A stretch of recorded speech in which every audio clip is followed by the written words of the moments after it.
নিজেদের সংগঠনে জোর নেই, ভোট ব্যাংকও বিরাট শক্তিশালী নয়। ফলে এক প্রকার বাধ্য হয়ে ডিএমকের দেওয়া শর্তেই তামিলনাড়ুতে জোটে রাজি হয়ে গেল কংগ্রেস। তবে বাড়তি পাওনা হিসেবে একটি রাজ্যসভার আসন ও বিধানসভায় গোটা তিনেক অতিরিক্ত আসন লড়াই করার সুযোগ পেতে পারে হাতশিবির। এই পর্যন্ত শুনে মনে হতে পারে এ আবার এমন কি ব্যাপার, জোট রাজনীতির স্বার্থে তো এহেন আপোষ মীমাংসা হতেই পারে, বিশেষ করে যেখানে পদ্ম ফুটতে না দেওয়াই অগ্রাধিকার। কিন্তু গোল বাঁধছে উদ্দেশ্য নিয়েই। তামিলনাড়ুর পাশাপাশি নির্বাচন করা নাড়ছে বাংলার দরজাতেও। আর সেখানে এখন যা পরিস্থিতি, তাতে প্রদেশ কংগ্রেস একলা জগাই হয়েই লড়বে বলে মনে করা হচ্ছে। প্রশ্নটা উঠছে এখানেই, তামিলনাড়ুতে যেখানে আঞ্চলিক দল ডিএমকের দয়ার দানে কংগ্রেসের মতো সর্বভারতীয় দল সন্তুষ্ট, সেখানে বাংলায় কেন একলা চলোর এত আকুতি?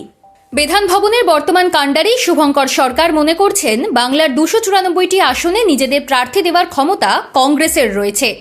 আর বর্তমান পরিস্থিতিতে সংগঠনের হাল বুঝে নিতে এবং দলের নিচু তলাকে পুনরুজ্জীবিত করতে তার প্রয়োজনীয়তাও রয়েছে। তার উপর আবার আশা করা হচ্ছে মৌসুম ঘরে ফেরায় মালদায় নিশ্চিতভাবেই কংগ্রেসের শ্রীবৃদ্ধি ঘটবে। আর তাই নওশাদ, হুমায়ুন, সেলিমদের হাজার আহ্বান কটাক্ষ কিছুতেই রা না কেড়ে প্রদেশ কংগ্রেস সভাপতি তাকিয়ে রয়েছেন হাই কমান্ডের অঙ্গুলি হেলনের দিকে।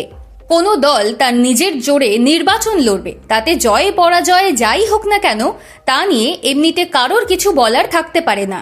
কিন্তু প্রশ্নটা হলো, বাংলায় যেখানে নিজস্ব শক্তি পরখ করার এত তাগিদ, তাহলে তামিলনাড়ুতে তার ব্যতিক্রম কেন? এতদিন দেশের অন্য প্রান্তে ইন্ডিয়া জোটে কিছু ঠোকাঠুকি লাগলেও তামিলনাড়ুতে কংগ্রেস ডিএমকে জোট গত কয়েক বছর মোটের উপর মসৃণভাবেই এগিয়েছে।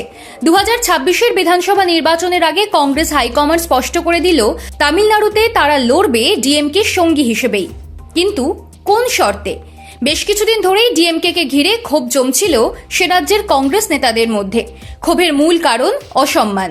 রাজ্য রাজনীতিতে কংগ্রেসকে সেভাবে গুরুত্ব দেয় না ডিএমকে। লোকসভায় 39টি আসনের মধ্যে কংগ্রেসের জন্য 9টি আসন ছাড়া হলেও বিধানসভায় সে তুলনায় অনেক কম আসন ছাড়া হয়।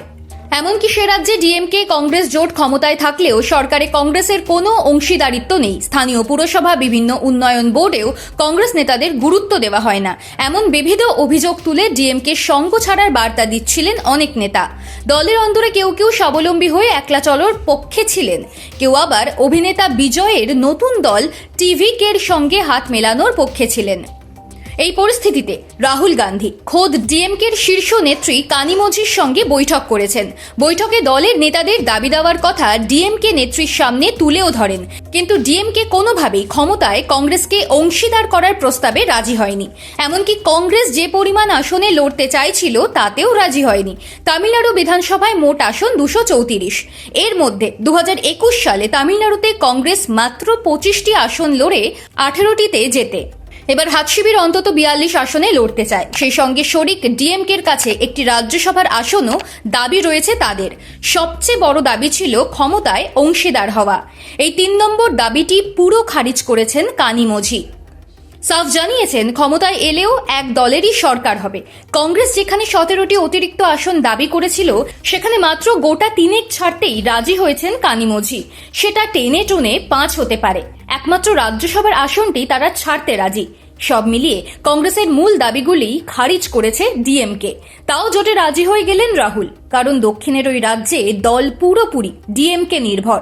নিজেদের সংগঠন দুর্বল হওয়ায় দর কষাকষির জায়গায় কংগ্রেস নেই। তাহলে সেখানে কেন অসম্মান বুকে চেপেও জোটে গেল কংগ্রেস? কেন নিজেদের পায়ের তলার মাটি শক্ত করার চেষ্টার বদলে রয়ে গেল পরজীবী হিসেবেই? অথচ বাংলার বুকে কেন অন্য বিধান? বর্তমান প্রদেশ কংগ্রেস সভাপতি কি তাহলে সত্যি তৃণমূলের প্রতি দরদি?